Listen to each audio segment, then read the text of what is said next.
24 September 2002 અમદાવાદના Kalupur railway station પર 20 થી 25 વર્ષના બે યુવા ઉતરે છે. તેની સાથે બે બેગ જેમાં AK-47 અને ગ્રેનેડ હોય છે. સ્ટેશન પરથી તે બંને ગાંધીનગરના અક્ષરધામ મંદિર જવા માટે 600 રૂપિયામાં સફેદ એમ્બેસેડર ગાડી ભાડે કરે છે અને રાતના લગભગ 4:45 અક્ષરધામ મંદિર તે ગાડી પહોંચે છે. ગેટ નંબર 3થી મંદિરમાં અંદર જાય છે, પણ સિક્યુરિટી તેને બેગ ચેક કરવા માટે રોકે છે અને તે માટે તે બંને આતંકવાદી પાછળ ભાગીને 7 ફૂટની દિવાલ કૂદીને મંદિરમાં જતા રહે છે. બંને મુખ્ય મંદિર તરફ ભાગે છે અને ગેટ નંબર 3થી મુખ્ય મંદિરનો રસ્તો 200 મીટર દૂર છે અને તે રસ્તામાં બુક સ્ટોર અને પાર્ક આવે છે. ત્યાં તે અંધાધૂંધ ફાયરિંગ કરે છે અને જ્યાં ભીડ દેખાય ત્યાં તે બોમ્બ ફેંકે છે.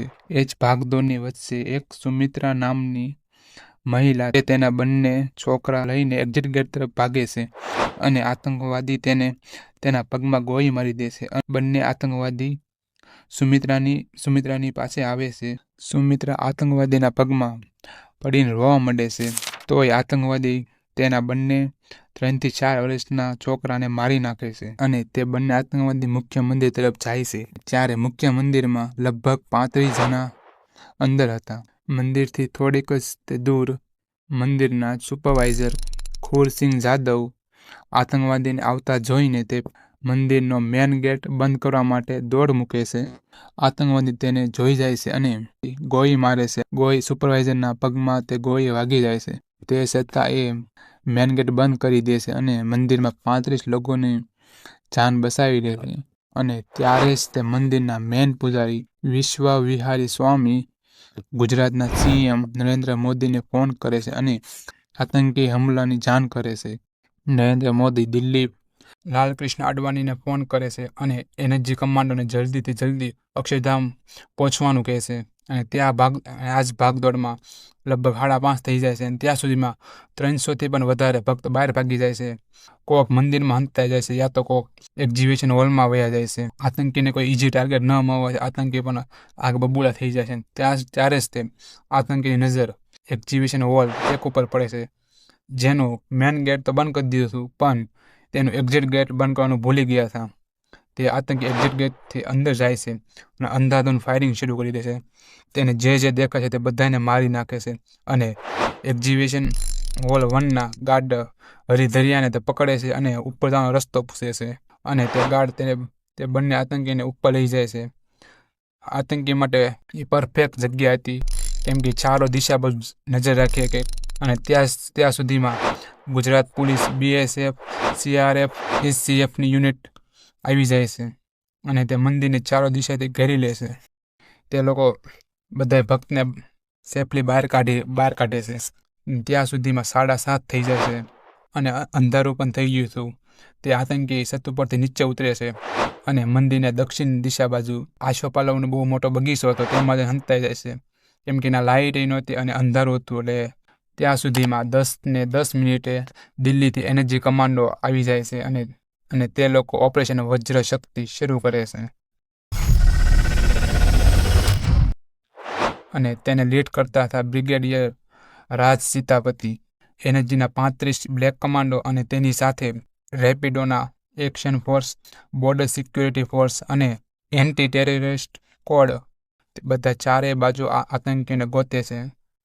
પણ દિક્કત એ હતી કે આવડા મોટા અક્ષરધામ મંદિરમાં આતંકીને ગોતવું બહુ કઠિન કામ હતું અને બ્રિગેડિયર સીતાપતિ પાસે હજી એક પ્રોબ્લેમ એ હતી કે તેના સ્નાઈપર કે પોઝિશન નહોતા લઈ શકતા, કેમ કે આખા મંદિરની આજુબાજુમાં કોઈ એવું બિલ્ડિંગ નહોતી જ્યાં તેના સ્નાઈપર રહી શકે. પણ બ્રિગેડિયર સીતાપતિ સુબેદાર સુરેશચંદ્ર યાદવ હારે થોડા કમાન્ડો લઈને આસોપાલવના બગીચા તરફ મોકલે છે. સુબેદાર સુરેશચંદ્ર યાદવ આતંકીની બહુ જ નજીક પગી જાય છે અને આતંકી તેની ઉપર ફાયરિંગ ચાલુ કરે છે અને તે ફાયરિંગમાં એક આતંકીને મારી નાખે છે અને સુબેદાર સુરેશને તેને પણ ગોળી વાગી જાય છે અને તે પણ શહીદ થઈ જાય છે. અને બ્રિગેડિયર રાજ સીતાપતિ બધા કમાન્ડો સાથે આસોપાલવના બગીચાને ચારો દિશાથી ઘેરી લેશે, પણ અટેક કરવાની ના પાડે છે. સવાર પડે તેની રાહ જોવાનું કહે છે અને સવારની 6:45 તે લોકો અટેક કરે છે અને બીજા આતંકવાદીને પણ મારી નાખે છે. ત્યારબાદ ગુજરાત પોલીસ ઇન્વેસ્ટિગેશન ચાલુ કરે છે. તે આતંકવાદીના બેગમાંથી એક પેપર મળે છે, જેમાં ઉર્દુમાં તાહરીક-એ-અસાદ જે આતંકી સંગઠન છે, જે ગુજરાત દંગોમાં મુસલમાન મર્યા તેના બદલામાં અટેક કર્યો હતો, અને જે ગાડીથી આતંકવાદી આવ્યા હતા તે ગાડીનો માલિક મનસુખ આસારિયા અને તેનો ડ્રાઈવર રાજુ ઠાકોરને પોલીસ સ્ટેશન બોલાવે છે. ડ્રાઈવર રાજુ ઠાકોર કન્ફર્મ કરે છે કે આ બંને તેની જ ગાડીમાં અક્ષરધામ મંદિર આવ્યા હતા. પોલીસને હજી એ નહોતી ખબર આ બંને ક્યાંથી આવ્યા છે, તેનું શું નામ છે.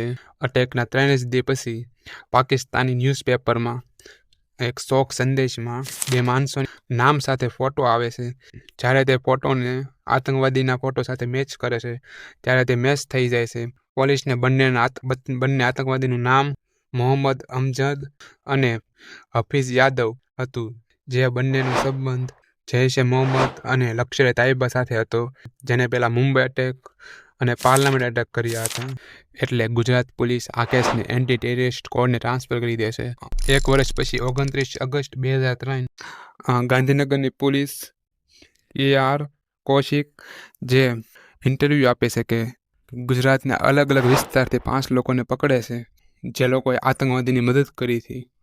અને એ પણ એવું પણ કહે છે કે આ અટેકની પ્લેનિંગ સાઉદી અરેબિયામાં કરી હતી, અને તેને પાકિસ્તાની ISIએ પણ મદદ કરી હતી, અને જૈશ એ મોહમ્મદ, લશ્કર-એ-તૈયબા જેવી પાકિસ્તાની આતંકી સંગઠનો છે તે લોકોએ પણ મદદ કરી હતી. બાય.